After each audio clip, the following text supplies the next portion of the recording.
युएईलाई हराउँदै नेपाल एसिया कपमा छनौट। अब भारत र पाकिस्तानसँग खेल्ने।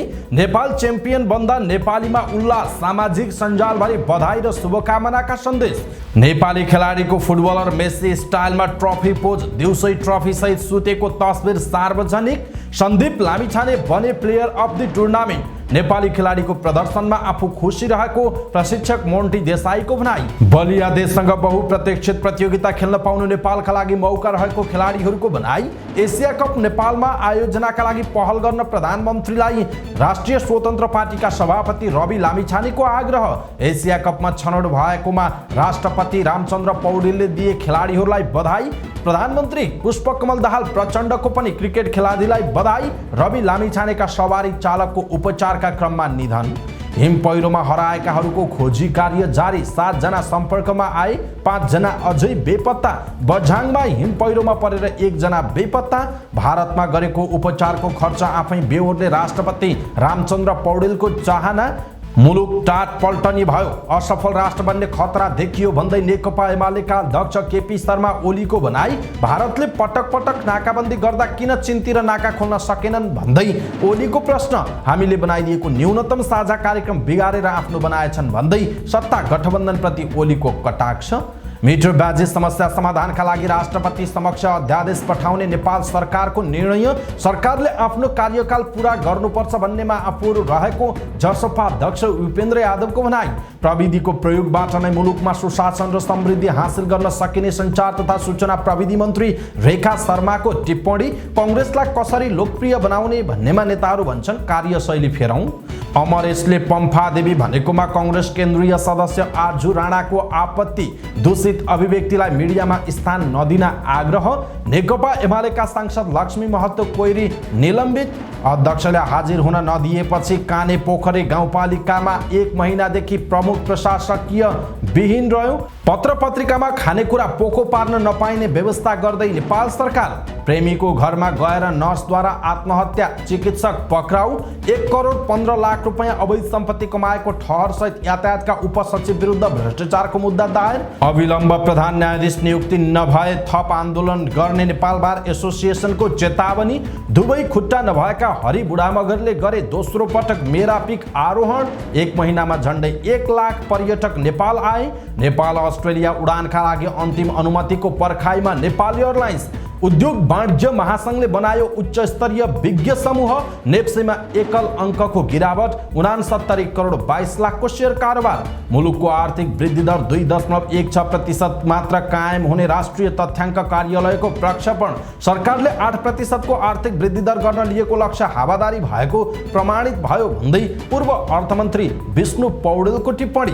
फ्रान्समा मे दिवसकै अवसरमा विशाल विरोध प्रदर्शन। 108 जना प्रहरी घाइते। पार्टीको अध्यक्ष पद छाड्ने र चुनाव नलड्ने भारतको राष्ट्रवादी कांग्रेसका संस्थापक शरद पवारको घोषणा।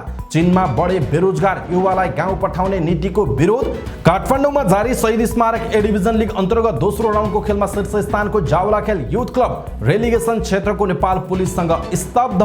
समाचार पार्टी हेल्थ टिप्स अन्तर्गत आज हामी 5 टिप्स जसले दीर्घ जीवन बाँच्न मद्दत गर्छ अथवा भनौँ आफ्नो आयु लामो बनाउनका निमित्त हामीले अपनाउनु पर्ने जीवनशैलीहरू र गर्नुपर्ने आफ्ना आचरणहरूको विषयमा जानकारी दिनेछौँ र समाचारको अन्त्यमा समाचार पार्टी सामान्य ज्ञान प्रस्तुत गर्छौँ। हामीलाई अन्तिमसम्म हेर्नुहोला। दर्शक महानुभाव नमस्कार। समाचारपाटी.com को न्यूज बुलेटिनमा यहाँलाई हार्दिक स्वागत छ। म प्रहलाद चन्द्र घिमिरे। आज मिति विक्रमसम्म 2080 साल वैशाख 20 गते बुधबार, इस्वी सन् 2023 मे 3 तारिक। आज वैशाख शुक्ल त्रयोदशी प्रदोष व्रत। विश्व प्रेस स्वतन्त्रता दिवस छ। यहाँहरू सम्पूर्णलाई प्रेस स्वतन्त्रता दिवसको धेरै धेरै शुभकामना छ। सदाको झैं आज पनि हामी उपस्थित भएका छौँ आजका मुख्य समाचार, ब्रेकिङ न्यूज अपडेट लगायत तपाईँलाई काम लाग्ने हेर्नै पर्ने महत्त्वपूर्ण समाचारहरू लिएर। हाम्रो मेहनतका लागि यो भिडियोमा एउटा लाइक अवश्य गर्नुहोला। पलपलको न्यूज अपडेट हेर्नका लागि हाम्रो च्यानललाई तपाईले अहिलेसम्म सब्स्क्राइब गर्नु भएको छैन भने कृपया सब्स्क्राइब गर्नुहोस् अनि नजिकै आउने बेल आइकनलाई क्लिक गर्नुहोला। हामीलाई कहाँबाट हेर्दै हुनुहुन्छ अनि हाम्रो प्रस्तुति तपाईलाई कस्तो लाग्दैछ त्यो कुरा पनि तलको कमेन्ट बक्समा कमेन्ट गर्नुहोला। आउनुहोस् दर्शक महानुभाव, आजका महत्त्वपूर्ण समाचार सुरु गरौँ युएईलाई हराउँदै एसिया कपमा नेपाल छनौट भएको प्रसङ्गबाट। युएईलाई 7 विकेटले हराउँदै नेपालले एसएससी प्रिमियर कपको उपाधि जितेको छ। यससँगै नेपालले एसिया कपमा पनि स्थान बनाएको छ। युएईले दिएको 118 रनको लक्ष्य नेपालले 30.3 ओभरमा मात्र 3 विकेट गुमाएर भेट्टायो। नेपालका लागि गुलसन झाले नट आउट 67 रन बनाए भने भीम सार्की 36 रनमा आउट रहे। सोमबार टस हारेर ब्याटिङको निम्तो पाएको युएईले 27.3 ओभरमा 106 र 9 को अवस्थामा वर्षाले खेल रोकिएको थियो। मंगलबार त्यहीबाट खेल खेल्न थालेको युएईले थप 11 रन जोड्दा बाँकी विकेट गुमायो। 118 रनको सामान्य लक्ष्य पछाएको नेपालको सुरुवात पनि राम्रो थिएन। दोस्रो ओभरको पहिलो बलमै ओपनर कुशल भुर्तेल व्यक्तिगत 1 रनमा आउट भए, जतिबेला नेपालको स्कोर पनि 1 थियो। तेस्रो नम्बरमा गुलसन झा ब्याटिङका लागि गए। उनीसँग 18 रनको साझेदारी गरेका आसिफ शेख 8 अर्थात् 7औं ओभरको पहिलो बलमै आउट भए। कप्तान रोहित कुमार पौडेल आउट भएपछि नेपाल केही दबावमा पनि परेको थियो, तर गुलसनले भीम सार्कीसँग मिलेर नेपाललाई जिताए। दुवैले चौथो विकेटका लागि अभिजित 96 रनको साझेदारी गरे। 84 बलको सामना गरेका गुलसनले 3 चौका र 6 छक्का हानेका थिए। 72 बलमा अभिजित 36 रन बनाएका भीमले पनि 4 चौका हानेका थिए। एसिया कपमा स्थान बनाएको नेपाल समूह ए मा परेको छ। यो समूहमा भारत र पाकिस्तान समेत रहेका छन्। यसैबीच एसएससी प्रिमियर कपको च्याम्पियन बन्द नेपालले एसिया कपमा स्थान बनाएपछि टियु मैदानमा उल्लास थालेको छ। वर्षाले प्रभावित भएको खेल पर्खिरहेका हजारौं दर्शकले 2 दिनको फाइनल हेरेपछि विजयी उत्सव मनाएका छन्। खेलाडीले खेल जितेपछि हर्षोल्लास थालेको थियो। मैदानमा मात्र होइन, अहिले सामाजिक सञ्जालमा पनि धेरैले बधाई तथा शुभकामनाका सन्देश लेखेका छन्। सोमबार वर्षाका कारण 2 पटक खेल रोकिएको थियो। सोही खेल हिजो भएको हो। युएईले दिएको 118 रनको लक्ष्य नेपालले 30.3 ओभरमा 3 विकेट गुमाएर भेट्टाएको थियो। यसैबीच नेपालले ट्रफी उचालेसँगै नेपाली राष्ट्रिय क्रिकेट टिमका खेलाडीहरूले ट्रफीलाई अँगालो हाल्दै सुतेको तस्बिरहरू सामाजिक सञ्जालमा यतिबेला सार्वजनिक भइरहेका छन्। गत वर्ष अर्जेन्टिनाले फिफा विश्वकप फुटबलको उपाधि जितेपछि अर्जेन्टिनाका कप्तान लियोनल मेसीले पनि विश्वकपको उपाधि ट्रफीसँगै सुतेको तस्बिर सार्वजनिक गरेका थिए। नेपाली खेलाडीहरूले पनि मेसी झैं ट्रफीलाई अँगालो हालेर सुतेका तस्बिरहरू सार्वजनिक गरेका हुन्। कप्तान रोहित कुमार पौडेल, सोमपाल कामी र करण केसीले पनि ट्रफीलाई अँगालो हालेर सुतेका तस्बिरहरू सार्वजनिक भएका छन्। दर्शक महानुभाव, नेपाली क्रिकेट टिमले जुन खालको पछिल्लो समय सफलताहरू प्राप्त गरिरहेको छ, यसप्रति तपाईको धारणा के छ? आफ्नो धारणा तलको कमेन्ट बक्समा कमेन्ट गर्नुहोला। नेपाललाई यो सफलता दिलाउनका लागि महत्त्वपूर्ण भूमिका खेल्ने क्रिकेट खेलाडीहरू, समर्थकहरू र आम नेपालीहरूलाई पनि धेरै धेरै बधाई र शुभकामना हामी व्यक्त गर्दछौं। तपाईले पनि आफ्ना शुभकामनाका सन्देश तलको कमेन्ट बक्समा कमेन्ट गर्नुहोला है त। एसएससी प्रिमियर कपमा नेपालका Sandeep Lamichhane player of the tournament बनेका छन्। सोमबार भएको फाइनलमा घरेलु टोली नेपालले युएईलाई 7 विकेटले पराजित गर्दै उपाधि जितेको थियो। यससँगै नेपालले एसिया कपमा स्थान पनि बनाएको छ। प्रतियोगिताको कुल 5 खेलमा 13 विकेट लिएका सन्दीपले समूह चरणको अन्तिम खेलमा कतार विरुद्ध सर्वाधिक 42 रन समेत बनाएका थिए। यसैबीच नेपाली राष्ट्रिय क्रिकेट टोलीका प्रशिक्षक मोन्टी देसाईले एसएससी मेन्स प्रिमियर कपको उपाधि उचाल्दै एसिया कपमा स्थान बनाउँदा प्रदर्शन गरेको खेलमा आफू सन्तुष्ट रहेको बताएका छन्। कीर्तिपुर स्थित त्रिभुवन विश्वविद्यालयको मैदानमा सम्पन्न फाइनल खेलमा संयुक्त अरब इमिरेट्स विरुद्धको खेलमा 7 विकेटको जित निकाल्दै एसिया कपमा स्थान बनाएसँगै खेलाडीको प्रदर्शनलाई प्रशंसा गर्दै सन्तुष्ट रहेको बताएका हुन्। मोन्टी देसाईले एसिया कपमा नेपालले भारत र पाकिस्तानसँग खेल्ने कुरा नयाँ सुनिने भए पनि सेप्टेम्बरमा आयोजना हुने प्रतियोगिताका लागि आफू उत्साहित रहेको बताएका छन्। प्रशिक्षक देसाईले एसिया कपसम्मको यात्रा तय गर्न निकै मेहनत गरेको र टोली सम्हालिसकेपछि टोलीका सदस्यहरूले प्रमाणित गर्न निकै मेहनत गरेको बताएका छन्। भारतीय मूलका प्रशिक्षकको देसाईको आगमनपछि नेपालले पछिल्लो समय ठूला प्रतियोगितामा राम्रो नतिजा निकालिरहेको छ। 2 महिनामा उत्कृष्ट लयमा रहेको नेपालले लगातार 10 खेलमा जित हात पारेको छ। आइसिसी विश्वकप लिग 2 को पछिल्ला 12 मध्ये 11 खेल जितेको नेपाल विश्वकपमा छनौटमा पुगेको थियो भने धराशायी भएको नेपालको 1 दिवसीयमा पनि नेपालले रोमाञ्चक सफलता हात पारेको थियो। यस्तै नेपाली टोलीका कप्तान रोहित कुमार पौडेल बलिया राष्ट्रसँग बहुप्रतीक्षित प्रतियोगितामा खेल्न पाउनु नै नेपालका लागि मौका भएको बताएका छन्। उनले बलिया टोली विरुद्ध पनि राम्रो खेल्दै पछिल्लो समय हात पारेको नतिजालाई सन्तुलनमा ल्याउने बताएका छन्। एसिया कपमा नेपालले स्थान बनाउँदै गर्दा टोलीको मेहनत र प्रशिक्षकको भूमिका तारिफ योग्य रहेको समेत उनको भनाइ छ। प्रशिक्षकको योजना अनुसार खेल्दा टोलीले राम्रो नतिजा निकाल्न सफल भएको भन्दै कप्तान रोहितले एसिया कप नेपाली टोलीका लागि एक्सपोजर भएको बताएका छन्। अहिले एसिया कप आयोजना सम्बन्धमा धेरै विषयहरू उठिरहेको अवस्थामा जुन कुनै स्थलमा भए पनि एसिया कप हुनुपर्ने बताएका छन्। यता फाइनल खेलमा युएई विरुद्ध सम्हालिएको प्रदर्शन गर्दै नेपालको जित सम्भव बनाएका गुलसन झाले योजना अनुसार ब्याटिङ गर्न क्रिजमा पुगेको र प्रशिक्षकको योजना अनुसार नै खेल्दा नतिजा निकाल्न सफल भएको प्रतिक्रिया दिएका छन्। गुलसन झा तेस्रो नम्बरमा ब्याटिङ गर्दै धराशायी बनेको नेपालको इनिङ्सलाई भीम सार्कीसँग साझेदारी गरेका थिए। उनले करियर कई उत्कृष्ट ब्याटिङ गरेका हुन्। गुलसन फाइनल खेलको प्लेयर अफ द म्याच समेत घोषित भएका छन्। अभिजित रहँदै नेपाललाई उपाधि दिलाएपछि बोल्दै गुलसनले प्रशिक्षकले दिएको भूमिकालाई निर्वाह गरेको बताएका छन्। उता प्रतियोगिताको सिरिजका उत्कृष्ट खेलाडी बनेका सन्दीप लामिछानेले नेपाली टोली यहाँसम्म आइपुग्नु खेलाडीको अथक मेहनत र प्रशिक्षकको भूमिका नै महत्त्वपूर्ण रहेको प्रतिक्रिया दिएका छन्। नेपालले एसिया कपमा स्थान बनाएसँगै बलिया टोलीसँग खेल्ने मौका र अवसर आएको उनको भनाइ छ। नेपाली टोली अर्को श्रेणीमा उक्लिएको भन्दै कहिल्यै नखेलेका टोलीसँग नेपालले एक्सपोजर पाउने मौका एसिया कप रहेको बताएका छन्। नेपाली टोलीलाई प्रतिकूल मौसममा पनि साथ दिएको र दर्शकको साथबाट नै घरेलु मैदानमा पाउना टोली विरुद्ध जित निकाल्न निकै सहज भएको समेत लामिछानेले बताएका छन्। यस्तै पराजित टोली युएई का कप्तान मोहम्मद वासिमले नेपाल विरुद्धको खेलमा भाग्यले साथ नदिएको र गुलसनको उत्कृष्ट खेलका कारण नतिजा गुमाउनु परेको बताएका छन्। उनले सुरुवात राम्रो भए पनि मध्यक्रमका नेपाली ब्याटरले सम्हालिएको प्रदर्शन गर्दा नतिजा गुमाउनु परेको बताएका छन्। उनले योगफल झिनो भएकाले अपेक्षा अनुसार खेल हुन नसकेको समेत बताएका छन्। नेपालमा सम्पन्न SSC mens premier cup cricket प्रतियोगितामा नेपाल सहित 10 टोलीले सहभागिता जनाएका थिए। एसिया कप क्रिकेट आयोजना अनिश्चित बनिरहेका बेला नेपालमा आयोजनाका लागि पहल गर्न राष्ट्रिय स्वतन्त्र पार्टीका सभापति रवि लामिछानेले सरकारलाई आग्रह गर्नु भएको छ।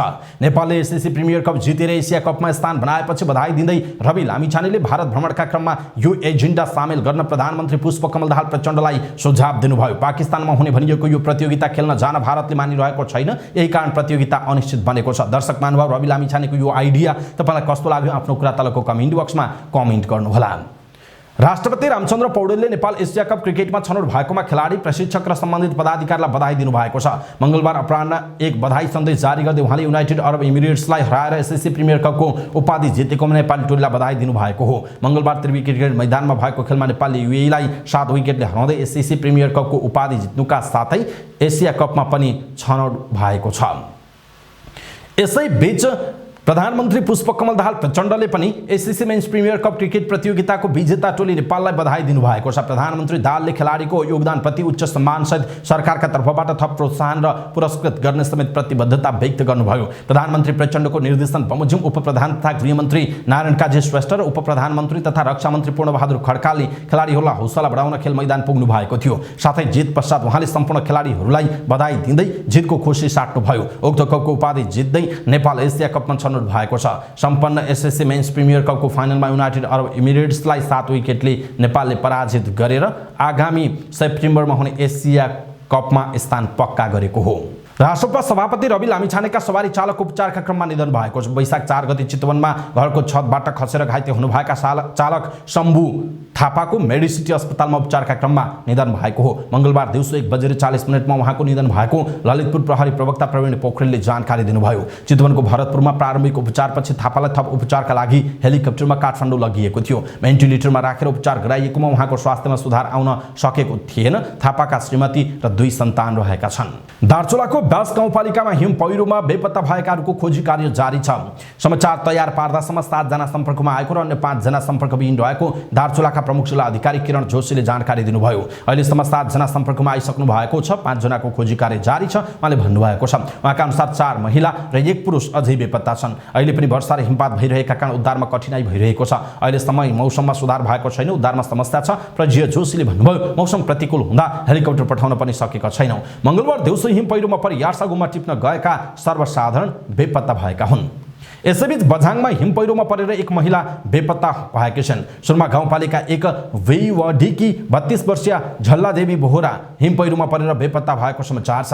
उहाँ सुरमा गाउँपालिकाको पाथी हिमालको वनमा यार्सा गुब्बा सङ्कलन गर्न वैशाख 9 गते घरबाट जानु भएको थियो। 2-3 दिनदेखि लगातार पानीसँगै हिमपात भएपछि बोहरा घर फर्कने क्रममा हिम पहिरोमा परेर बेपत्ता भएको सुरमा 1 का वडा अध्यक्ष दिनेश बहादुर बोहराले बताउनुभयो। हिम पहिरोमा परेर घरपालुवा कुकुर समेत बेपत्ता भएको छ। बेपत्ता बोहराको खोजीका लागि टोली परिचालन गरिएको जिल्ला प्रहरी कार्यालय बझाङका प्रहरी नायब उपरीक्षक डीएसपी जागेश्वर भण्डारीले बताउनुभयो। हिम पहिरो गएको ठाउँ टाढा भएका कारण घटनास्थलमा प्रहरी बुधबार मात्र पुग्न सक्ने उहाँको भनाइ छ। बोहराको साथमा रहेका 2 छोरा भने सकुशल घर पुगेको उल्लेख छ। राष्ट्रपति रामचन्द्र पौडेलले भारतमा गरेको आफ्नो उपचारको खर्च आफैले बेहोर्न चाहनु भएको छ। राष्ट्रपतिका प्रेस संयोजक खिला कार्कीले मंगलबार एक प्रेस नोट जारी गर्दै भारतमा भएको उपचार खर्च राष्ट्रपति पौडेलले बेहोर्न चाहेको बताउनुभयो। छातीमा समस्या देखिएपछि त्रिवी शिक्षण अस्पतालमा उपचार गराउनु भएका राष्ट्रपति पौडेल चिकित्सकहरूको सुझावका आधारमा गत वैशाख 6 मा भारतको नयाँ दिल्ली स्थित अखिल भारतीय आयुर्विज्ञान संस्थान एम्समा उपचारका लागि जानु भएको थियो। त्यहाँ 11 दिन पछिको उपचारपछि राष्ट्रपति पौडेल आइतबार स्वदेश फर्किनु भएको हो। प्रमुख प्रतिपक्ष दल नेकपा एमालेका अध्यक्ष एवं पूर्व प्रधानमन्त्री केपी शर्मा ओलीले वर्तमान सरकार कायमै रहे मुलुक टाट पल्टिने अनिवार्य रहेको बताउनु भएको छ। राष्ट्रिय तथ्याङ्क कार्यालयले हालै सार्वजनिक गरेको प्रतिवेदन उल्लेख गर्दै ओलीले मुलुकको अर्थतन्त्र पूर्ण रूपमा ओह्रालो लागेको र अबको 1.5 वर्षमा रोक्न नसके मुलुक असफल राष्ट्र बन्ने खतरा समेत औल्याउनु भयो। मंगलबार नेकपा एमाले काठमाडौँ महानगर कमिटीले आयोजना गरेको एक कार्यक्रममा बोल्दै उहाँले पैसा नभएका कारण देशमा आयातमा कमी आएको देखिएको तर्फ पनि सचेत गराउनु भयो। यसैबीच एमाले अध्यक्ष ओलीले वर्तमान सरकार कायमै रहे मुलुक टाट पल्टिने निश्चित भएको पनि बताउनु भएको छ।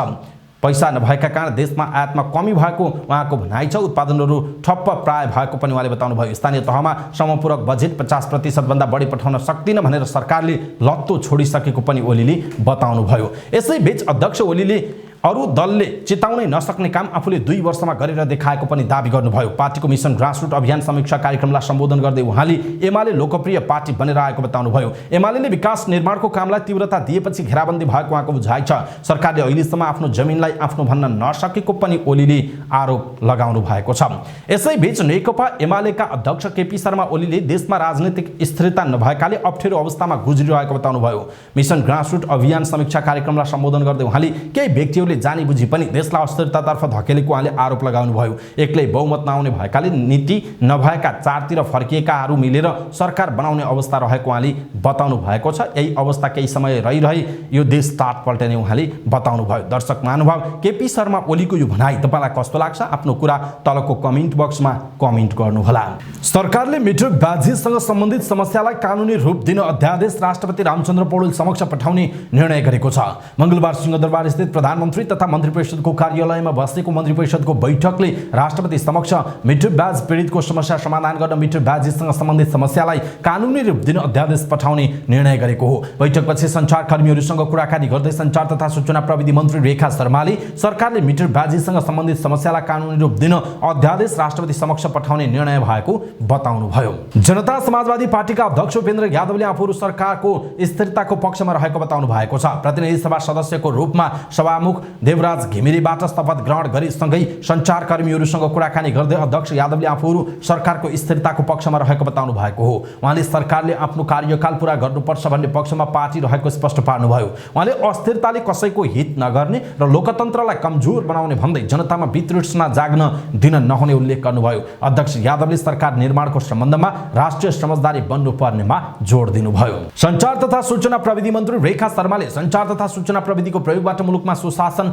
र समृद्धि हासिल गर्न सकिने बताउनुभयो। सञ्चार तथा सूचना प्रविधि मन्त्रालयले आयोजना गरेको 6औं सञ्चार तथा सूचना प्रविधि दिवस मूल समारोहलाई सम्बोधन गर्दै मन्त्री शर्माले सञ्चार तथा सूचना प्रविधिको प्रयोगबाट मुलुकमा सुशासन र समृद्धि हासिल गर्न सकिने बताउनु भएको हो। उहाँले दूरसञ्चार सेवालाई गुणस्तरीय र भरपर्दो बनाउन 4G सेवा देशभर विस्तार गरिएको बताउनुभयो। त्यस्तै सबै स्थानीय तहसम्म ब्रोडब्यान्ड सेवा पुर्याउने गरी कार्यक्रम सञ्चालन भइरहेको पनि उहाँको भनाइ छ। मन्त्री शर्माले सञ्चार तथा सूचना प्रविधिको क्षेत्रको विकास विस्तार र सुरक्षित प्रयोगलाई सुनिश्चित गर्न आवश्यक नीति ऐन नियमावली लगायतका कानुनी व्यवस्थाका लागि सरकार लागिरहेको पनि स्पष्ट पार्नु भएको छ।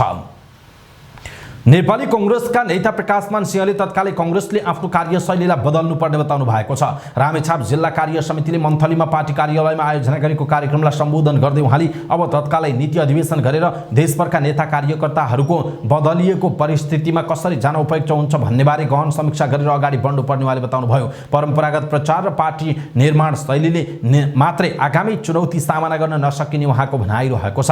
कार्यक्रममा बोल्दै कांग्रेस नेता तथा वरिष्ठ अधिवक्ता राधेश्याम अधिकारीले कांग्रेसले आफ्नो नीति र कार्यशैलीमा गम्भीर समीक्षा गरेर अगाडि बढ्न नसके आगामी दिन सहज नहुने बताउनु भएको छ। नेपाली कांग्रेस केन्द्रीय सदस्य तथा सांसद डाक्टर आर्जु राणा देउवाले आफ्नो व्यक्तिगत राजनीतिक चरित्र हत्या गर्ने दुष्प्रचार भएको भन्दै कसैलाई पनि त्यस्तो अधिकार नरहेको बताउनु भएको छ।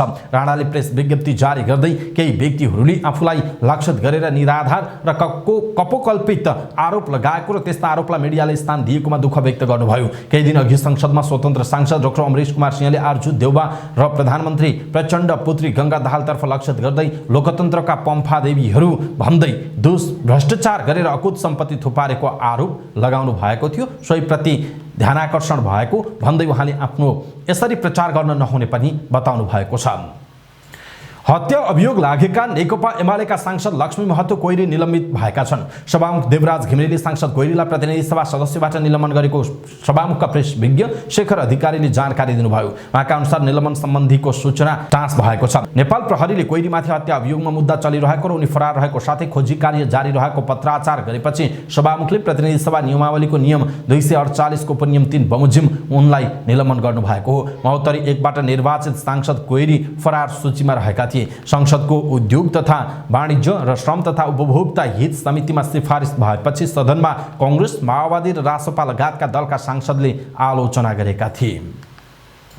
अध्यक्षले सरुवा भएर आएका कर्मचारीलाई हाजिरी गर्न रोकेपछि मोरङको कानेपोखरी गाउँपालिकाका 1 महिना यता प्रमुख प्रशासकीय अधिकृत विहीन भएको छ। संघीय मामिला तथा सामान्य प्रशासन मन्त्रालयले प्रमुख प्रशासकीय अधिकृतका रूपमा पठाएका शाखा अधिकृत विष्णु कुमार थेगुवालाई अध्यक्ष राजमती इङनामले हाजिर गर्न रोक लगाएकी हुन्। मन्त्रालयले 13 चैतमा कानेपोखरीका प्रमुख प्रशासकीय अधिकृत सन्तोष घिमिरेलाई कोशी प्रदेशको मुख्यमन्त्री तथा मन्त्री परिषदको कार्यालयमा सरुवा गरेर उहाँको ठाउँमा मुख्यमन्त्री कार्यालय मातहत रहेका शाखा अधिकृत थेगुवालाई पठाएको थियो। घिमिरेको सरुवा रोक्न पालिका अध्यक्ष इङनाम सहितको टोली सामान्य प्रशासन मन्त्रालय पुगेको थियो, तर मन्त्रालयबाट सकारात्मक जवाफ नपाएपछि अध्यक्ष इङनामले सरुवा भएर आएका नयाँ कर्मचारीलाई हाजिर हुनमा रोक लगाउनु भएको हो। वैशाख 3 मा अध्यक्ष इङनामले सामान्य प्रशासन मन्त्रालयलाई पत्र लेखेर पूर्व जानकारी बिना कर्मचारी सरुवा गरेको भन्दै नयाँ कर्मचारीलाई हाजिर गराउन नसक्ने भन्दै पत्र पठाउनु भएको छ।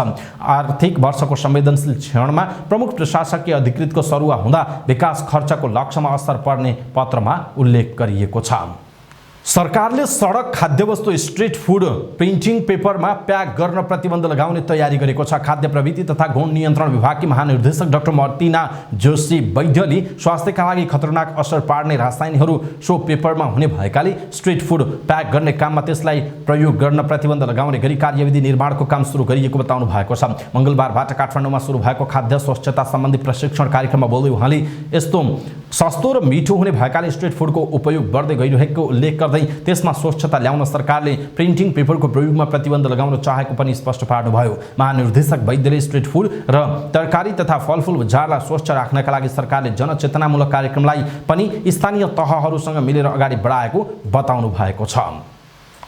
प्रेमीको घरमा गएर नर्सले आत्महत्या गरेको घटनामा उनका प्रेमी डाक्टर सुजन ढकाल पक्राउ परेका छन्। ढकाललाई मङ्गलबार पक्राउ गरिएको प्रहरीले जनाएको छ। उनी कोशी अस्पतालमा कार्यरत थिए। वीर अस्पतालकी नर्सिङ अधिकृत अनुमा श्रेष्ठले गत शनिबार काठमाडौँको बोहराटार स्थित प्रेमी सुजनको घरमा गएर आत्महत्या गरेकी थिइन्। त्यसपछि मृतकका आफन्तले सुजन र उनका बुबा विरुद्ध आत्महत्या दुरुत्साहनको जाहेरी दिएका थिए। अख्तियार दुरुपयोग अनुसन्धान आयोगले यातायात व्यवस्था कार्यालय सुकेधारा स्थित सवारी चालक अनुमति पत्र कार्यालयका तत्कालीन उपसचिव सुन्दर भट्टराई विरुद्ध विशेष अदालतमा भ्रष्टाचारको मुद्दा दायर गरेको छ।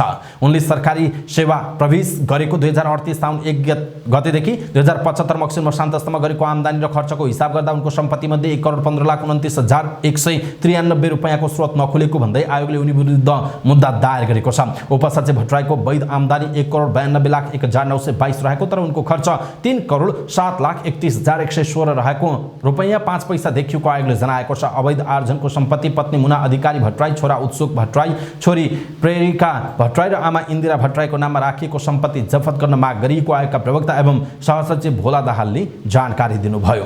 पूर्व ब्रिटिश गोर्खा सैनिक हरिबहादुर बुढामगरले दोस्रो पटक मेरा पिक हिमाल सफल आरोहण गर्नुभएको छ। सगरमाथा आरोहणको अन्तिम तयारीका लागि दोस्रो पटक मेरा पिक आरोहण गर्नुभएको हो। उहाँले गत अप्रेल 16 मा बिहान 9:30 बजे 6476 मिटर अग्लो मेरा चिचुरोको सफल आरोहण गर्नुभएको हो। 2 पटक मेरा पिक चढिसक्नु भएका उहाँ खुसी व्यक्त गर्दै न्युज एजेन्सी नेपालसँग कुराकानी गर्दै आफ्ना शुभचिन्तकहरूलाई धन्यवाद ज्ञापन गर्नुभयो। घुँडाभन्दा माथिबाट दुवै खुट्टा गुमाउनु भएका MUT दुवै अङ्ग विच्छेदन बुढामगर सगरमाथा आरोहण गर्ने पहिलो MUT व्यक्तिको रेकर्ड राख्न आरोहणको अन्तिम तयारीमा हुनुहुन्छ। अफगानिस्तानको लडाईँमा दुवै खुट्टा गुमाउनु भएका उहाँले साहसिक पर्यटन मार्फत एकपछि अर्को रेकर्ड राख्दै आउनु भएको छ। कृत्रिम खुट्टा लगाएर बेलायतको सबैभन्दा अग्लो पहाड चढ्ने पहिलो व्यक्तिको कीर्तिमानी आरोहीबाट आरोहणमा रेकर्ड राख्न थाल्नु भएका बुढामगर पश्चिम युरोपको सबैभन्दा अग्लो माउन्ट ब्लाङ्क 2 जनाले सँगै अफ्रिकाको सबैभन्दा अग्लो किलिमन्जारो र मेरा पिक 6000 भन्दा माथि चढ्ने पहिलो व्यक्तित्व समेत रहनु भएको छ। उहाँले चुलु फार इस्ट आरोहण महड हिँडेर सगरमाथा आधार शिविर पुग्ने र सगरमाथामाथि स्काई ड्राइभ गरेर कीर्तिमान पनि राख्नु भएको छ। अप्रिल महिनामा झण्डै 1 लाख जना पर्यटक नेपाल आएका छन्। अप्रिलमा 98,773 जना पर्यटक नेपाल आएको नेपाल पर्यटन बोर्डले जनाएको छ। अघिल्लो वर्षको अप्रिलमा 61,500 र कोरोना सुरु हुनुभन्दा सन् 2019 को अप्रिलमा 1,09,000 जना पर्यटक नेपाल आएका थिए। अहिले कोरोना सुरु हुनु अघिको तुलनामा 90% पर्यटक नेपाल आएको र यो निकै खुसीको विषय भएको बोर्डले जनाएको छ। अप्रिलमा नेपाल आउने मध्ये सबैभन्दा धेरै भारतबाट 31,400 जना, अमेरिकाबाट 8,400 जना, बेलायतबाट 5,400 जना, चीनबाट 4,700 जना पर्यटक रहेका छन्। चीनबाट मार्च महिनामा 2,600 जना पर्यटक आएकोमा अहिले चीनले नेपाललाई घुम्ने सूचीमा राखेसँगै अप्रिलमा यो संख्या बढेर 4,700 जना पुगेको हो। सन् 2023 अर्थात् यो वर्षको 4 महिनामा 3,26,000 जना भन्दा धेरै पर्यटक नेपाल आएका छन्। यो वर्षको जनवरीमा 55,000, फेब्रुअरीमा 73,000, मार्चमा 79,400, अप्रिलमा 98,700 जना पर्यटक नेपाल भित्रिएको जनाइएको छ। नेपाल र अस्ट्रेलिया बीच व्यावसायिक उडानको तयारी अन्तिम चरणमा पुगेको छ। यहाँ स्थित नियमन निकायबाट ल्यान्डिङ लगायतका आवश्यक अनुमति पाएको खण्डमा जुन महिनाको पहिलो साता नेपाली ध्वजावाहक वायु सेवा निगमको जहाज अस्ट्रेलियाको सिडनी स्थित किङ सफोर्ड अन्तर्राष्ट्रिय विमानस्थलमा अवतरण हुनेछ।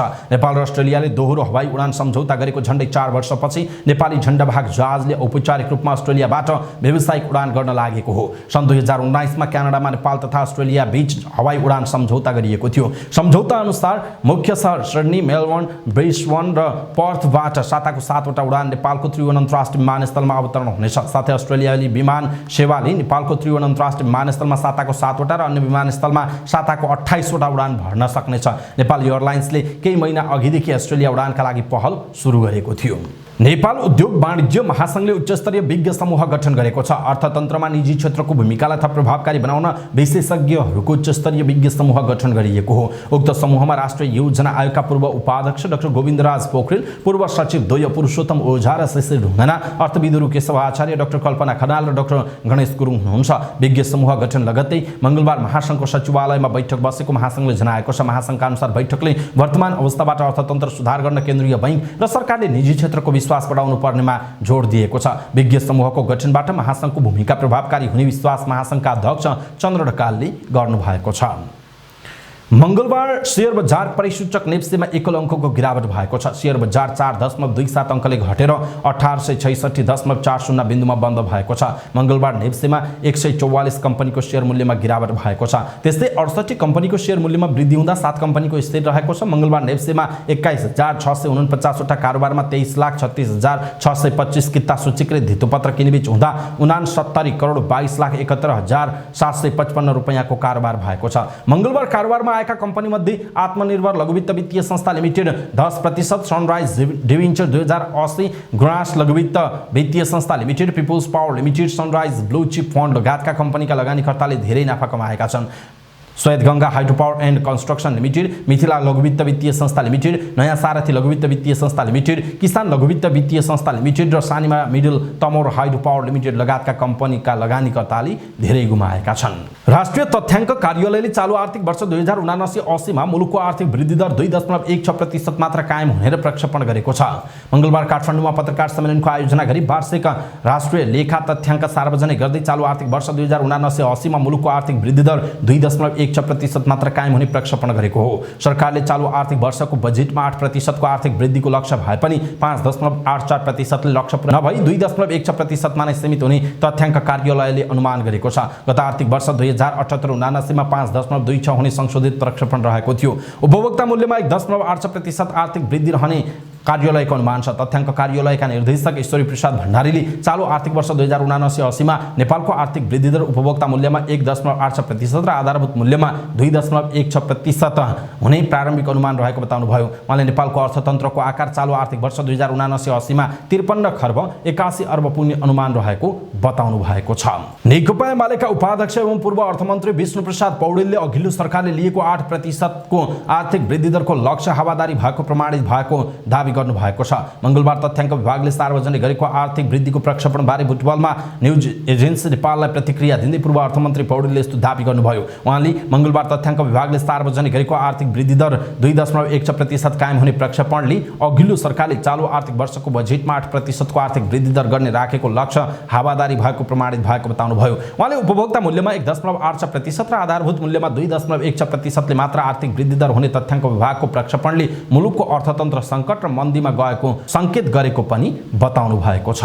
फ्रान्समा पेन्सन नियममा भएको परिवर्तन विरुद्ध मे दिवसका अवसरमा विशाल प्रदर्शन भएको छ। प्रदर्शनका क्रममा प्रदर्शनकारी र प्रहरी बीच झडप हुँदा 108 जना प्रहरी घाइते भएका छन्। फ्रान्सका गृहमन्त्री गेराल्ड डार्मेनिनले प्रदर्शनमा ठूलो संख्यामा प्रहरी घाइते भएको र 291 जना प्रदर्शनकारीलाई पक्राउ गरिएको बताएका छन्। फ्रान्समा राष्ट्रपति इम्यानुएल म्याक्रोको सरकारले पेन्सन नियमनमा गरेको परिवर्तनको लामो समयदेखि विरोध भइरहेको छ। मे दिवसका दिन ठूलो संख्यामा मानिस फ्रान्सको सडकमा जम्मा भएर शान्तिपूर्ण प्रदर्शन गरिरहेकोमा केही प्रदर्शनकारीले प्रहरीमाथि पेट्रोल बम र पटक्का फ्याँक्न सुरु गरेसँगै झडप भएको बीबीसी हिन्दीले जनाएको छ। झडपमा प्रदर्शनकारी पनि घाइते भएका छन् तर उनीहरूको एकिन तथ्याङ्क छैन।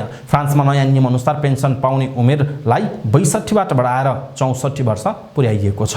भारतको राष्ट्रवादी कांग्रेसका संस्थापक शरद पवारले पार्टीको अध्यक्ष पद छाड्ने र चुनाव नलड्ने घोषणा गरेका छन्। 80 वर्षका पवार 60 वर्ष लामो राजनीतिक यात्राका क्रममा 4 पटक महाराष्ट्रको मुख्यमन्त्री र 1 पटक केन्द्रीय मन्त्री भएका थिए। पद छाड्ने घोषणा गर्दै उनले पछिल्लो 60 वर्षमा आफूलाई साथ दिएकोमा खुसी व्यक्त गरेका छन्। साथै राजनीति, सामाजिक र सांस्कृतिक क्षेत्रमा काम गरिरहने समेत उनले बताएका छन्। उनको राज्यसभाको 3 वर्ष कार्यकाल बाँकी छ तर अब फेरि चुनाव नलड्ने उनले बताएका छन्। राष्ट्रवादी कांग्रेस पार्टीका नेताहरू रहेको एक समितिले अब पार्टीको भविष्यको रणनीति बनाउने समेत उनले बताएका छन्। महाराष्ट्रका विपक्षी दलका नेता अजित पवारका अनुसार उनले 1 मेमै राजीनामा दिने तयारी गरेका थिए तर र्यालीका कारण रोकिएका हुन्। साथै अब बन्ने अध्यक्षले शरद पवारकै निर्देशनमा रहेर काम गर्ने उनले बताएका छन्। एनसीपी र कार्यकर्ताले भने पवारलाई आफ्नो घोषणा फिर्ता लिन आग्रह गरेको भारतीय सञ्चार माध्यमहरूले जनाएका छन्।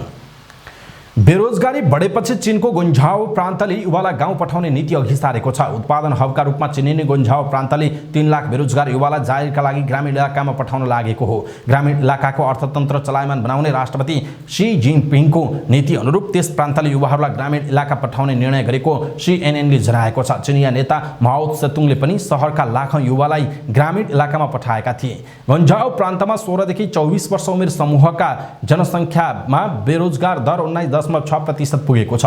यस तथ्याङ्क अनुसार करिब 1 करोड 10 लाख युवा बेरोजगार छन्। बेरोजगार युवाहरूको संख्या अझै बढेर 1 करोड 60 लाख पुग्ने अनुमान छ। ती युवाहरूलाई ग्रामीण इलाकामा पुर्याउँदा त्यहाँको अर्थतन्त्र पनि पुनरुत्थान हुने र गरिबी निवारणमा सहयोग पुग्ने उनले बताएका छन्। युवाहरू नै बेरोजगार हुँदा चीनको अर्थतन्त्र विकास नै सुस्त भएको उनले बताएका छन्। चीनको कडा कोभिड नीतिका 80% रोजगारी धानेको निजी क्षेत्र तहस-नहस भएको थियो। चीनका युवाहरू दशक यताकै शिक्षित युवामा गनिन्छन्। अर्थतन्त्रको गति धीमा हुँदा शिक्षित युवाहरूलाई समेत रोजगारीका लागि अप्ठ्यारो परेको छ। शिक्षित युवाहरूलाई समेत रोजगारी सुनिश्चित नहुँदा युवा पुस्ताहरू उच्च शिक्षामा आकर्षित हुन छोडेको बताइएको छ। काठमाडौँमा जारी शहीद स्मारक ए डिभिजन लिग अन्तर्गत दोस्रो राउन्डको खेलमा शीर्ष स्थानको जावलाखेल युथ क्लब रेलिगेसन क्षेत्रको नेपाल पुलिससँग स्तब्ध भएको छ।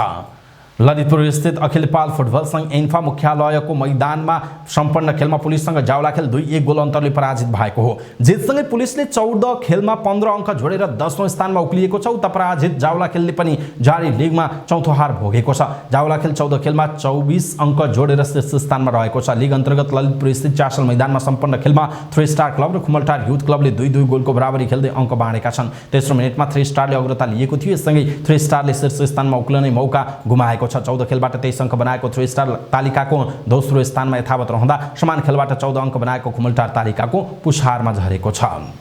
समाचार पार्टी न्यूज बुलेटिनमा पालो भएको छ समाचार पार्टी हेल्थ टिप्स। आजको समाचार पार्टी हेल्थ टिप्समा हामीले जसले दीर्घ जीवन बाँच्न मद्दत गर्छ भन्ने विषयवस्तुमा 5 वटा टिप्स प्रस्तुत गर्छौं। अर्थात् 5 वटा उपाय हामी दिन्छौं जसले तपाईको जीवनलाई केही लामो समयसम्म चाहिँ बाँच्न मद्दत गर्दछ।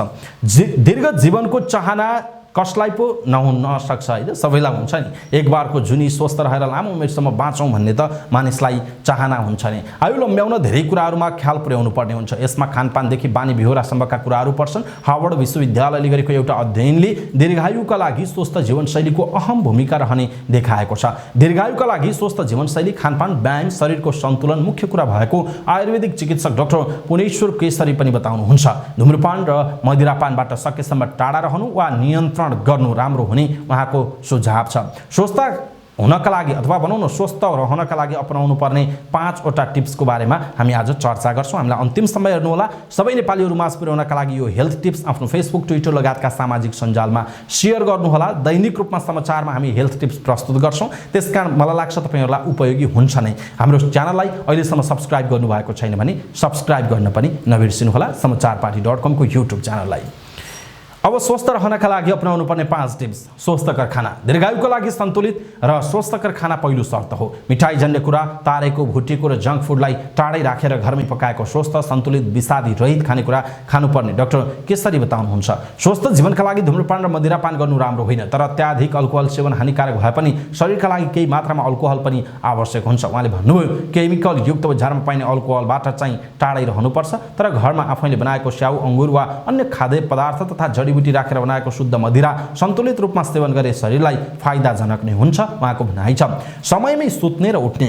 अहिलेको व्यस्त जीवनशैलीले सुत्ने र उठ्ने तालिकामा फेरबदल आएको छ। बेलुका अबेरसम्म बस्ने र बिहान ढिलो उठ्ने प्रवृत्ति बढिरहेको छ। राति छिट्टै सुतेर बिहान छिटो उठ्नु चाहिँ स्वस्थ जीवनका लागि राम्रो हो। डाक्टर केसरीले भन्नुभयो, यसले दीर्घायुका लागि मद्दत गर्नुका साथै हाम्रो जीवनशैली पनि व्यवस्थित बनाउँछ। त्यस्तै अर्को हो व्यायाम। शरीरलाई निष्क्रिय राख्नु हुँदैन, त्यसका लागि कम्तीमा पनि दिनको आधा घण्टा व्यायाम, योगा वा जिमलाई छुट्याउनु पर्छ। यो पनि दीर्घ जीवनको अनिवार्य शर्त हो। त्यस्तै अर्को हो नियमित स्नान र शौच। स्वस्थ जीवनका लागि समयमै सुत्ने, उठ्नेसँगै नियमित स्नान र शौचको पनि भूमिका हुन्छ। नियमित नुहाउनाले शरीरमा स्फूर्ति पैदा हुन्छ र सकारात्मक सोचको विकास हुन्छ। त्यस्तै शौच निश्चित समयमा गर्ने बानी बसाल्नु राम्रो हुन्छ। त्यस्तै अर्को हो सकारात्मक सोच। दीर्घ जीवनका लागि सकारात्मक सोच राख्नुपर्छ। मनमा नकारात्मक कुराहरू खेलाइरहने गर्दाले त्यसले तन र मन दुवैलाई बिरामी बनाउँछ। आशावादी र सकारात्मक हुने व्यक्तिले दीर्घ जीवन बाँच्ने डाक्टर केसरी बताउनुहुन्छ। त्यसो भए हामीले गर्ने गल्तीहरू के हुन् त? खाना पनि खाएकै छु, अलिअलि व्यायाम पनि गरिएकै छ, तर कसरी रोगको शिकार भइएछ भनेर प्रश्न गरेको समाजमा निकै सुनिन्छ। यसमा हाम्रो आफ्नै बानी कारण रहेको डाक्टर केसरीको भनाइ छ। अहिलेको जीवनशैली अनुसार भोक लागेर होइन, खानुपर्छ भन्ने बाध्यताले हामी खाइरहेका छौँ। अहिले भोकले भन्दा पनि खाना धेरै खाएर मान्छे मरिरहेका छन् उहाँले भन्नुभएको छ। अहिले धेरै व्यक्ति जङ्क फुडमा आकर्षित भएको देखिन्छ। एकैसाथ खाना नमिल्ने कुराहरूमा पनि धेरैको ध्यान पुगेको छैन। खिरसँग ल्वाङ, गुलियोसँग नुन र अमिलो कहिले खानु हुँदैन, तर हामीले भोजमा या अन्य सेमिनारमा सबै कुराहरू मिसाएर खाइरहेका हुन्छौँ, जुन शरीरका लागि हानिकारक हुन्छ। डाक्टर केसरीको भनाइरहेको छ। दर्शक महानुभाव, आज हामीले यहाँहरूलाई दीर्घ जीवन बाँच्नका लागि महत्त्वपूर्ण 5 वटा टिप्सको लागि हामीले यहाँहरूलाई यो हेल्थ टिप्स प्रस्तुत गर्यौँ। कस्तो लाग्यो आजको हेल्थ टिप्स त्यो कुरा तलको कमेन्ट बक्समा कमेन्ट गर्नुहोला। सबै नेपाली माझ पुर्याउनका लागि यो हेल्थ टिप्स आफ्नो फेसबुक, ट्विटर लगायतका सामाजिक सञ्जालमा सेयर गर्नुहोला। आफन्त र इष्टमित्रलाई मेसेन्जरमा पठाइदिनुहोला। समाचार पार्टी न्यूज बुलेटिनमा पालो भएको छ समाचार पार्टी सामान्य ज्ञान। समाचार पार्टी सामान्य ज्ञान अन्तर्गत हिजोको प्रश्न रहेको थियो, मैथिली संस्कृतिमा नयाँ वर्षको सुरुवात कहिलेदेखि भएको मानिन्छ? यसको सही उत्तर हो वैशाख 2 गते। समाचार पार्टी सामान्य ज्ञान अन्तर्गत आजको प्रश्न छ, नेपाल दूरसञ्चार प्राधिकरणद्वारा एमडीएमएस सिस्टम कहिलेदेखि कार्यान्वयनमा ल्याइएको हो? नेपाल दूरसञ्चार प्राधिकरणद्वारा एमडीएमएस सिस्टम कहिलेदेखि कार्यान्वयनमा ल्याइएको हो? कृपया आफूलाई लागेको सही उत्तर तलको कमेन्ट बक्समा कमेन्ट गर्नुहोला। हवस् त, समाचारपाटी.com को न्यूज बुलेटिन अहिलेका लागि यति नै। हामीले प्रस्तुत गरेका यी समाचारहरूप्रति तपाईँको धारणा के छ? आफ्नो धारणा तलको कमेन्ट बक्समा कमेन्ट गर्नुहोला। हाम्रो मेहनतका लागि यो भिडियोमा एउटा सानो लाइक अवश्य गर्नुहोला। हाम्रो च्यानललाई तपाईले अहिलेसम्म सब्स्क्राइब गर्नुभएको छैन भने कृपया सब्स्क्राइब गर्नुहोस् अनि नजिकै आउने बेल आइकनलाई क्लिक गर्नुहोस्। समाचार पार्टी न्यूज बुलेटिन नेपाली समय अनुसार साँझ 6 बजे लिएर फेरि हामी उपस्थित हुनेछौँ। पलपलको न्यूज अपडेटका लागि समाचार पार्टी हेर्दै गर्नुहोस्। यहाँको दिन शुभ रहोस्। शुभ दिन। यहाँहरू सबैको जय होस्।